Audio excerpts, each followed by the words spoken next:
Hi viewers, চলে আসলাম শ্রীনগর উপজেলা শিবরামপুর বাজার। এখানে প্রতি শনিবার খুব সুন্দর বাজার হয়, মানে হাট হয়। হাটে ঢুকতে একটু জামে পড়ে গেলাম।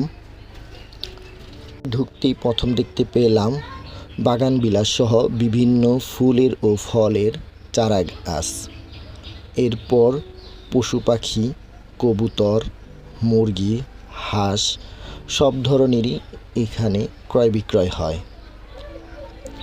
তারপর চলে আসলাম এখানের থাপড়ানো রুটি, যা অনেকে মিষ্টি দিয়ে বা ভাজি দিয়ে খেয়ে থাকেন। এরপর একটি দেখতে পেলাম পুরনো বট গাছ, হয়তো অনেক বছরের। গাছটার মধ্যে পাতা শূন্যতা রয়েছে এবং এখানকার সবচাইতে বিখ্যাত হলো কাঠ। এখানে অনেক ধরনের দরজা, জানালার, ঘরের আসবাবপত্রের জন্য কাঠ পাওয়া যায়, যা এখানে খুব কম মূল্যে অনেকে কিনে থাকেন। এবং ঘুরতে ঘুরতে গলা যখন শুকিয়ে গেল, তখন লেবুর শরবত এবং আমরা এখানে মাঠা খেয়ে গলাটা ভিজালাম।